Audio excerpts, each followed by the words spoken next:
Olá, e bem-vindo ao Na Armadilha dos Desejos. O aroma do bacalhau à Brás, que eu tanto caprichara, enchia a casa da ajuda. Era um cheiro que eu associara durante 20 anos à felicidade, à família, à minha própria razão de ser. Naquela noite, porém, o ar estava pesado, carregado de uma tensão silenciosa que eu me recusava a nomear. Vestira um vestido azul marinho, o favorito do Duarte. Ele estava sentado à cabeceira da mesa, imponente como sempre, absorto no seu telemóvel. A nossa filha, Leonor, de 17 anos, não tirava os olhos do seu, os dedos a dançar num frenesi silencioso. O Tomás, com os seus 20 anos, comia com uma pressa que denunciava o seu desejo de estar noutro qualquer lugar. A minha família. O meu universo. E eu, a orbitar à sua volta, uma lua fiel e desbotada. Pousei a travessa no centro da mesa, forçando um sorriso. Acham que está bom? Duarte nem sequer olhou. Está ótimo, mãe, disse Tomás, com a voz mecânica de quem cumpre um ritual. Leonor murmurou um sim abafado. Era sempre assim. O meu papel era alimentar, limpar, organizar, estar presente. Mas ser vista. Isso tinha deixado de acontecer há muito tempo. A minha existência tinha se tornado funcional, uma peça de mobiliário bem polida na vida perfeita do Duarte. Lembro-me do dia em que desisti do meu estágio em arquitetura. Ele pegou nas minhas mãos e disse: "A nossa família será a tua obra-prima, Inês." E eu acreditei. Agora, olhando para os rostos distantes dos meus filhos e para a frieza do meu marido, questionava-me se alguma vez tinha sido mais do que a cuidadora dessa obra. "Preciso de falar contigo, Inês", disse Duarte, finalmente pousando o telemóvel. A sua voz era lisa, profissional, como se estivesse a abrir uma reunião de negócios. O meu coração deu um salto. "Claro. Amor. O que se passa?"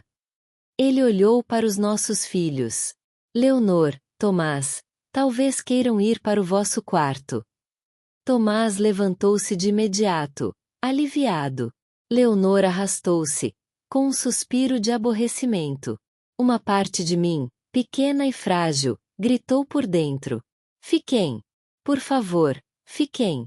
Mas eles foram-se embora, sem um olhar para trás. A sala de jantar ficou silenciosa, excepto pelo tic-tac do relógio de parede, uma peça moderna e cara que eu sempre detestara. Duarte fitou-me, e pela primeira vez em muito tempo, os seus olhos encontraram os meus. Mas não havia calor nesse olhar. Havia decisão. "Inês, isto não está a funcionar", começou ele, as palavras caindo como lâminas. "Preciso de uma mudança. Encontrei alguém. Alguém que me compreende, que tem uma vida, ambições."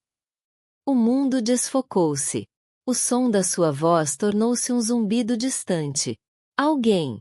Uma mulher. Jovem. Com certeza. Com uma carreira. Tudo o que eu já não era. Eu, que lhe dera os melhores anos da minha vida, que criará os seus filhos, que gerara sua casa. Eu era agora um obstáculo à sua felicidade.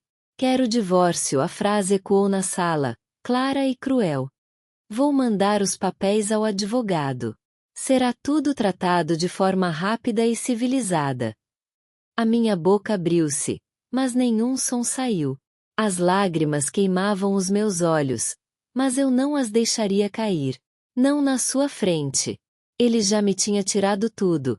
A minha dignidade era a única coisa que me restava. E os miúdos, consegui sussurrar, a voz a falhar-me. "Eles são quase adultos, Inês. O Tomás está na universidade e a Leonor segue-se no ano que vem. Eles compreendem. E ficarão comigo. A casa é grande, está perto das suas escolas, dos seus amigos. É o mais sensato." Sensato. A palavra ecoou na minha mente. Era sensato destruir uma vida? Era sensato reduzir 20 anos a um mero contrato que já não era vantajoso? Levantei-me da mesa, as pernas trêmulas. O meu vestido azul marinho, que escolhera para o agradar, Sentia-se agora como um disfarce ridículo. Sem uma palavra, virei costas e subi as escadas. Passei pelo quarto da Leonor, onde ouvi o som abafado de uma música com batida forte. Passei pelo quarto do Tomás, onde ele falava ao telefone, a rir. Eles compreendiam. Compreendiam que o pai trocara a mãe por um modelo mais novo e interessante. E isso, aparentemente, era aceitável. Entrei no nosso quarto, no meu quarto, agora, e fechei a porta. O nosso enorme leito de casal, outrora um lugar de intimidade e conversas sussurradas, parecia um território vasto e hostil. Encostei a testa à porta de madeira fria e, finalmente, deixei que as lágrimas viessem.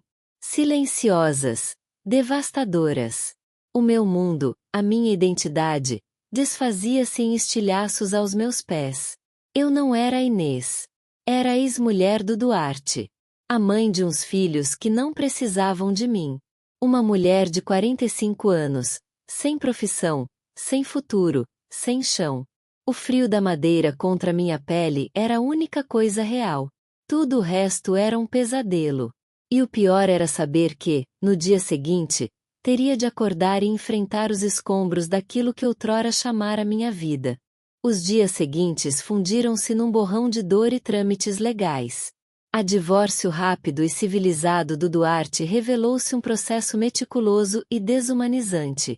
O seu advogado, um homem jovem e impecavelmente vestido, tratou-me com uma polidez gelada, como se eu fosse um erro contabilístico que precisava de ser corrigido. A nossa casa na Ajuda, aquele que eu julgara ser o meu porto seguro, transformou-se num campo de batalha silencioso, onde cada objeto, cada fotografia, era uma arma que me trespassava o coração. Duarte mudou-se para um hotel quase de imediato, mas a sua presença impregna cada centímetro daquele lugar. O seu fato preferido no guarda-fatos, a sua chávena de café preferida no armário, o cheiro do seu aftershave no quarto de banho. Tudo me lembrava o que tínhamos sido e o que eu tinha perdido. E, no entanto, a ausência mais dolorosa não era dele. Era a dos meus filhos. Leonor e Tomás tornaram-se fantasmas na casa. Evitavam-me. As refeições, outrora o pilar da nossa vida familiar, eram agora tomadas em horários diferentes, diante de ecrãs diferentes. Quando os cruzava nos corredores, os seus olhares desviavam-se, cheios de um constrangimento que me doía mais do que a raiva.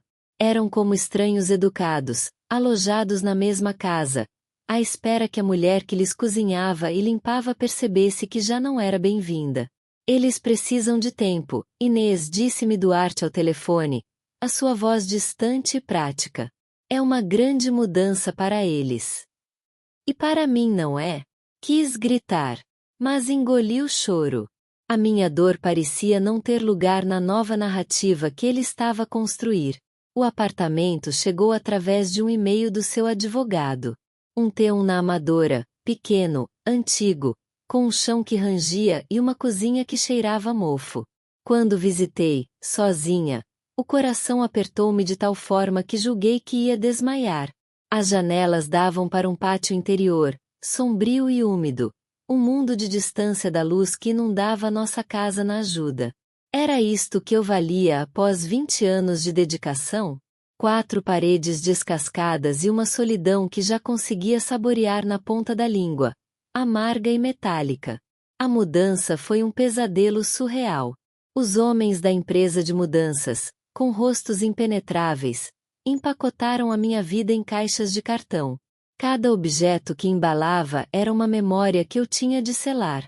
Duarte não apareceu. Os meus filhos também não. Disseram que seria muito difícil para eles. Fiquei sozinha na casa vazia, a embalar os últimos restos da minha existência. O eco dos meus passos no soalho no a servir de acompanhamento fúnebre. O primeiro mês no apartamento da Amadora foi um mergulho num abismo. A depressão, uma palavra que eu sempre associara a outras pessoas, mais frágeis, agarrou-me com garras de aço. Os dias perdiam a forma. Levantava-me apenas para ir à casa de banho ou para beber um copo de água. A cama tornou-se o meu único refúgio, um barco à deriva no mar de lençóis frios e lágrimas secas. Olhava para o teto manchado de umidade e via o vazio da minha própria vida refletido ali. A minha imagem no espelho do corredor assustava-me. Os olhos estavam fundos, cercados por olheiras escuras. O cabelo, outrora bem cuidado, estava opaco e desleixado. Emagrecera, e as minhas roupas pendiam de um corpo que já não reconhecia como meu. Era o espectro de Inês, um invólucro vazio de uma mulher que já não existia. Tentei ligar para Leonor. O telemóvel tocou, e depois caiu no correio de voz.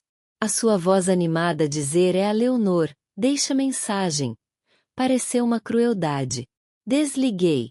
Tentei enviar uma mensagem a Tomás, a perguntar como estavam os seus exames. A resposta veio horas depois. Tudo bem. Obrigado. Espero que estejas bem. A frieza daquelas palavras, aquele espero que estejas bem como se eu fosse uma conhecida distante, partiu-me por dentro. Eram eles, os meus bebés, as pessoas por quem eu daria a vida. E eu tinha se tornado uma inconveniência, um lembrete desconfortável de uma família desfeita. Uma tarde, sentada no chão da sala vazia, a chorar até não ter mais lágrimas, um pensamento atravessou a minha mente como um relâmpago aceso. E se tudo acabasse aqui? A ideia não era dramática, nem um pedido de ajuda. Era uma pergunta séria, ponderada no silêncio aterrador da minha nova existência. O que me impedia? Quem sentiria realmente a minha falta? Foi o momento mais baixo da minha vida. O fundo do poço. E, de algum modo, também foi um momento de clareza. Porque quando não se tem mais nada a perder, a única escolha que resta é ficar ali, imóvel, a definhar, ou dar um único passo em frente. Mesmo que seja um passo trêmulo, incerto, na escuridão mais profunda. Naquele instante, não consegui dar esse passo. Mas a pergunta, o próprio pensamento da aniquilação, assustou-me o suficiente para que um instinto primário de sobrevivência despertasse. Era minúsculo, frágil como uma chama de uma vela ao vento, mas estava ali. E era meu. O instinto de sobrevivência é uma coisa curiosa. Não surge como um clarão triunfante, mas como um sussurro teimoso no meio do silêncio. No meu caso, ele manifestou-se numa necessidade física, primal, de ver algo que não fosse as quatro paredes do meu apartamento na Amadora. A fome não era de comida, o meu corpo ainda recusava-se a aceitá-la, mas de ar, de luz, de vida. Fora um erro. A rua estava demasiado brilhante, demasiado ruidosa. As pessoas passavam por mim, encostando-se aos meus ombros, os seus risos e conversas soando como insultos à minha dor. Caminhei sem rumo, as pernas trêmulas, o olhar fixo no chão. Sentia-me como um fantasma, transparente e intocável, a flutuar num mundo que já não me pertencia. O que estava eu a fazer aqui? Devia ter ficado na cama, no meu casulo de escuridão e segurança. Foi então que o cheiro me atingiu. Um aroma doce e reconfortante de baunilha e canela, tão poderoso e familiar que me fez parar no meio do passeio. Levantei os olhos. Estava em frente a uma pequena pastelaria, espremida entre uma loja de telemóveis e uma tabacaria. A padaria da avó Maria, lia-se numa placa pintada à mão, com letras desiguais e desbotadas. As montras estavam embaciadas, mas lá dentro via-se uma luz quente e dourada. Algo naquele lugar, na sua simplicidade e calor, puxou por mim. A porta rangeu quando a empurrei, e um sino tilintou suavemente. O interior era minúsculo, com apenas 2 mesas de mármore pequenas e um balcão repleto de bolos caseiros. E atrás do balcão, uma mulher com a minha idade, com um avental florido e umas madeixas grisalhas a escaparem-lhe do coque, olhou para mim. Os nossos olhos encontrarão-se. E, pela primeira vez em semanas, alguém realmente viu-me. Não o invólucro vazio em que me tinha tornado, mas a dor crua que me habitava. Os seus olhos, da cor de avelã, estreitaram-se num misto de preocupação e reconhecimento. Inês. A voz dela era suave, como mel. Inês, és tu. Eu estava paralisada. Quem era aquela mulher? A minha mente, enevoada, procurou freneticamente na memória. Sou a Lena, disse ela, e um sorriso cálido iluminou-lhe o rosto. Da escola secundária. Costumávamos sentar-nos juntas nas aulas de história. Lena. Lembrei-me. A rapariga rebelde que desenhava nas margens dos cadernos, que sonhava em abrir uma pastelaria, que rira quando eu lhe disse que queria ser arquiteta. Vais construir casas para os outros, dissera-me ela, e eu vou encher-lhes a barriga de coisas doces. A vida seguirá caminhos diferentes para ambas, e perdemo-nos de vista. Lena, consegui balbuciar, a minha voz um fio de seda. Os seus olhos percorreram o meu rosto pálido, o meu casaco desalinhado, a profunda tristeza que eu já nem tentava esconder. Meu Deus, Inês! O que te aconteceu? Não consegui responder. As palavras recusaram-se a sair. Em vez disso, as lágrimas que eu julgara ter secado começaram a correr livremente pelo meu rosto, silenciosas e implacáveis. Lena não fez perguntas. Não tentou consolar-me com palavras vazias. Saiu de trás do balcão, levou-me até uma das mesas e sentou-me, como se eu fosse uma boneca de porcelana.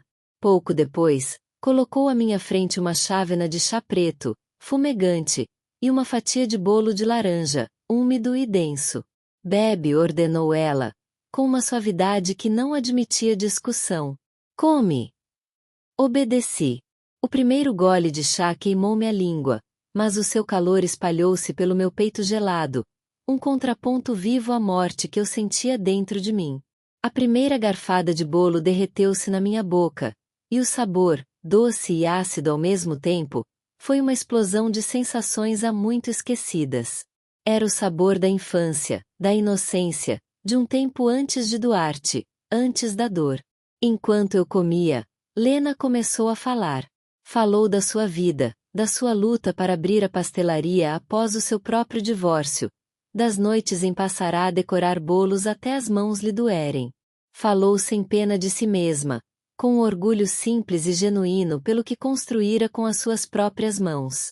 O segredo, disse ela, apontando para o bolo com a sua colher, não está apenas nos ingredientes.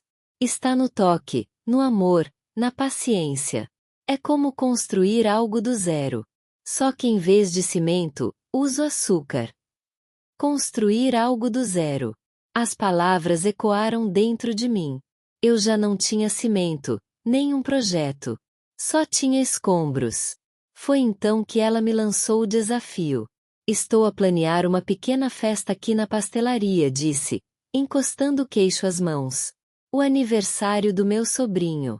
Preciso de alguém com bom gosto, com olho para a beleza, para me ajudar a decorar o espaço, para tornar isto especial. Ela fez uma pausa, os seus olhos a fixarem os meus. Tu sempre tiveste esse dom, Inês. Lembro-me dos teus cadernos, tão organizados, tão bonitos. Queres ajudar-me? O meu primeiro impulso foi dizer não. A ideia de ter de fazer algo, de interagir, de criar, era aterradora. Eu já não era aquela pessoa. Era um zero, um vazio. Mas depois olhei à minha volta. Para a pastelaria acolhedora, para os bolos perfeitos, para o rosto de Lena, cheio de esperança. E lembrei-me do sabor do bolo na minha boca, o primeiro sabor real que senti em semanas. Era um sabor de vida. A minha voz saiu como um sussurro rouco, mas saiu. Sim, disse eu. Sim, quero ajudar. E, ao dizê-lo, algo dentro de mim, minúsculo e adormecido, despertou. Não era alegria, nem felicidade. Era apenas um fio de curiosidade. Um único fio de luz a penetrar a escuridão profunda do meu deserto. Era o primeiro passo. Os dias que se seguiram ao meu sim foram de um terror silencioso e de uma agitação estranha. O apartamento na Amadora, outrora uma cela de tristeza, transformou-se num laboratório caótico. Rolos de papel de seda, amostras de tecidos, folhas de cartolina com esboços dos meus sonhos, ou dos meus pesadelos, cobriam cada superfície plana. A Lena entregará-me as chaves da pastelaria para eu trabalhar à noite, depois de ela fechar, e eu aceitara. O silêncio daquele espaço vazio era menos assustadoroso do que o silêncio do meu apartamento. A primeira noite foi um desastre. Fitei as paredes vazias, as mesas empilhadas, e o pânico gelou-me as veias. O que é que eu estou a pensar? Não sei fazer isto. A minha mão tremia ao tentar desenhar um simples arco de balões. Era tudo demasiado infantil, demasiado amador. As cores que escolhera pareciam gritar umas com as outras, e a ideia de encantar alguém com aquilo era ridícula. Lembrei-me então dos meus cadernos de arquitetura, da beleza pura das linhas, da harmonia das formas. O segredo está no toque, no amor, na paciência, dissera Lena. Fechei os olhos e respirei fundo. Em vez de tentar criar uma festa, decidi criar uma experiência. Um espaço. Como outrora fizera com os meus projetos. Foi como se uma fechadura tivesse girado dentro de mim. A minha visão clareou. Rasurei os balões. Esqueci os enfeites baratos. Fui a uma loja de produtos naturais e comprei cestos de vime, ramos de alecrim e rosmaninho, frascos de vidro, velas de cera de abelha. No mercado, encontro laranjas e limões de casca grossa e perfumada. Em casa, cortei as cascas em espirais e deixei-as a secar. O apartamento encheu-se com o aroma cítrico e amadeirado de Portugal, um cheiro que era ao mesmo tempo novo e profundamente familiar, um cheiro que era só meu. Na pastelaria, trabalhei como uma mulher possuída. Pendurei os cestos no teto, criando uma instalação suspensa de onde pendiam os ramos verdes e as cascas de citrinos. Enchi os frascos com velas, e a sua luz quente dançava nas paredes, projetando sombras de folhas que pareciam renda. Era simples, orgânico, e incrivelmente elegante. Era eu. Ou, pelo menos, uma versão de mim que eu desconhecia. Na noite da festa, escondi-me na pequena cozinha, o coração a bater descompassado. Ouvi os primeiros convidados a chegarem, o tilintar do sino na porta, as exclamações de surpresa. Que cheiro maravilhoso! Mas que sítio tão lindo! Uma rapariga jovem, uma amiga da Lena, entrou na cozinha, o rosto iluminado. Quem é a artista? Isto está fantástico!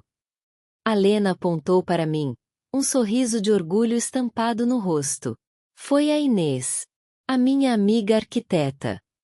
Arquiteta. A palavra, há tanto tempo adormecida, soou como uma declaração. Pela primeira vez em meses, o meu peito encheu-se de algo que não era dor. Era um calor estranho e esquecido. Orgulho. Foi nessa noite que a mulher que faz nasceu. Uma das convidadas, dona de uma pequena loja de roupa no Chiado, aproximou-se de mim. Ouvi a Lena. Quero fazer um evento de lançamento da minha nova coleção. Precisa de ser único, memorável. Seria capaz de conceber algo para mim? O medo regressou, um frio na nuca. Mas, pela primeira vez, era um medo menor do que a vontade de dizer sim. Sim, respondi, a voz mais firme do que julgava possível. Concebo um conceito e apresento-lhe. Aceitei o desafio. Criei uma conta no Instagram, um pseudônimo para me esconder atrás. A mulher que faz. A minha primeira publicação foi uma única fotografia dos meus frascos com velas e das cascas de laranja suspensas, banhadas pela luz dourada. A legenda era simples. Do zero. De novo.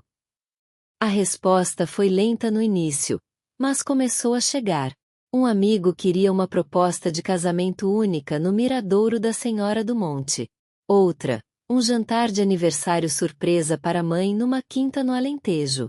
Cada projeto era um mundo novo, um puzzle a resolver. Já não usava AutoCAD, mas as mesmas partes do meu cérebro que outrora desenhavam plantas acendiam-se agora, criando atmosferas, emoções, memórias. Aprendi a negociar com floristas, a alugar mobiliário, a domar a luz natural. A minha tristeza não desaparecera, mas agora tinha um rival poderoso, um propósito. Uma tarde, enquanto trabalhava no conceito para o lançamento da coleção, uma fusão de moda sustentável com elementos da azulejaria portuguesa, o meu telemóvel vibrou. Era uma mensagem de Leonor. Mãe, vi umas fotografias no Instagram, de um evento. Era uma conta chamada A Mulher que Faz. Eras tu. A minha mão tremeu. O mundo parou. Eles tinham me encontrado. Não a Inês frágil e derrotada, mas a mulher que faz. E, pelo tom da mensagem, pareciam impressionados. A mensagem da Leonor ficou a piscar no meu telemóvel como um farol num mar de confusão. Não respondi de imediato. Precisava daquela dúvida, daquele pequeno tremor na sua voz digital. Era um poder novo e estranho, que eu não sabia ainda como manejar. Em vez de responder, concentrei-me no meu próximo projeto, o lançamento da coleção de moda sustentável no Largo do Carmo. A minha ideia era usar tecidos em movimento, projetar padrões de azulejos nas paredes antigas e ter modelos a desfilar sob a luz do entardecer. Era ousado, era arriscado, e era a coisa mais minha que alguma vez criará. A minha vida já não cabia no apartamento da amadora. Estava repleta de amostras, de panos, de esquemas de luz. O cheiro a tinta e a café substituíram o cheiro a mofo. E, no meio daquele caos criativo, estava o Rui. Conheci-o quando fui à sua galeria, à janela indiscreta, procurar um artista para uma colaboração. Ele não era como o Duarte. Era quieto, observador. Usava as mãos quando falava, como se estivesse a moldar as palavras no ar. Os seus olhos, de um castanho cálido, não me avaliaram, não me julgaram. Viram a mulher que faz e, curiosamente, pareciam interessados na Inês por detrás dela. O seu trabalho tem uma alma, dissera ele, observando os meus esboços para o evento de moda. Consegue pensar na tradição sem ser nostálgica. É raro. Estávamos a tomar um café, semanas depois, quando meu telemóvel tocou. Era o Duarte.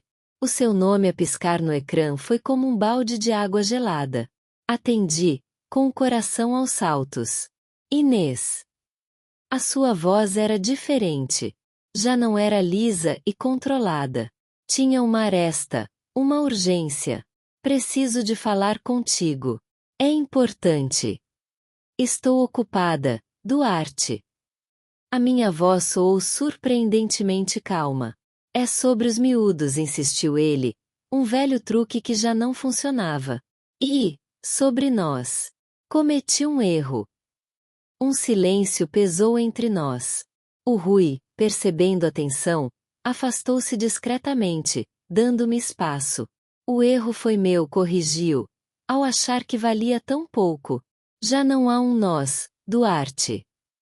Ele tentou marcar um jantar, um café, qualquer coisa.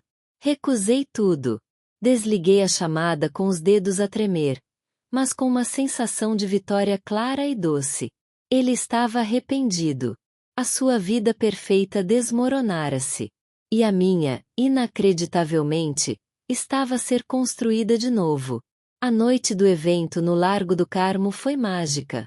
O sol poente pintou os edifícios de cor-de-rosa e laranja, e as minhas projeções de azulejos ganharam vida, dançando nas fachadas de pedra. Os tecidos flutuavam ao vento, e os modelos pareciam estátuas antigas ganhando vida. No meio da multidão, eu coordenava tudo, a minha voz firme, os meus gestos precisos. Já não era sombra de ninguém. Era arquiteta daquela beleza efêmera. Foi então que os vi, parados à borda da multidão, como dois espectros do meu passado. A Leonor e o Tomás. Estavam juntos, sérios, a observar. A Leonor usava uma expressão que eu não lhe via há anos: admiração. O Tomás parecia simplesmente perplexo, como se visse um unicórnio. A apresentação terminou com uma ovação estrondosa. A dona da marca abraçou-me, com lágrimas nos olhos. Quando me virei, os meus filhos estavam à minha frente. Mãe! Começou a Leonor, a voz a falhar. Isto, és tu? Sim, respondi, simplesmente. O Tomás olhou em redor, para a beleza que eu criara do nada. Nunca te tínhamos visto a fazer uma coisa assim. A sua voz era suave, quase um sussurro de vergonha. Foi o único pedido de desculpas que eu precisava de ouvir. Nessa mesma noite, já em casa, exausta mas eufórica, a campainha tocou. Era tarde. Um pressentimento frio percorreu-me a espinha. Abri a porta. Era o Duarte. Estava desgrenhado, o cheiro a álcool pairando à sua volta. Os seus olhos, outrora tão frios, estavam vermelhos e implorantes. Inês, disse ele, a voz rouca. Tens de me deixar entrar. Tens de me ouvir. Ela deixou-me. Percebi que eras tu. Sempre foste tu. Fitou-o. Aquele homem que me partirá o coração, que me reduzira a um zero, estava agora destroçado à minha porta. E eu não sentia nada. Nada além de uma paz profunda e de um ligeiro nojo. Eu sei, Duarte, disse eu. A minha voz serena como um lago numa noite sem vento. Percebeste que a mulher que construiu a tua vida, que criou os teus filhos, que tornou a tua casa um lar, tinha valor. Percebeste tarde demais. Ele estendeu a mão, para tocar-me. Pelo primeiro vez, recuei um passo. Perdoo-te, continuei, e as palavras foram a minha libertação final. Perdoo-te por me teres feito acreditar que não valia nada. Mas o perdão não é uma porta aberta. É uma que se fecha. Não há lugar para ti nesta minha nova vida. Fechei a porta. Devagar, calmamente. Ouvi o som abafado de um soluço do outro lado, e depois, o silêncio. Encostei-me à madeira, o corpo a tremer de uma adrenalina pura. Não chorei. Sorri. Era livre. Na manhã seguinte, uma encomenda misteriosa chegou ao meu estúdio. Era uma caixa longa e estreita, sem remetente. Dentro, envolto em veludo negro, estava um único objeto. Um velho esquadro de arquiteto, de aço inoxidável. O meu. Aquele que eu julgara ter perdido para sempre na mudança caótica. Preso a ele, com um fio vermelho, estava um pequeno cartão. Com uma caligrafia que eu não reconhecia, estava escrito uma única palavra. Uma palavra que fez o meu sangue gelar e o meu coração acelerar. Parabéns! Obrigado por estar conosco no canal Na Armadilha dos Desejos. Inscreva-se, curta e não perca novas histórias.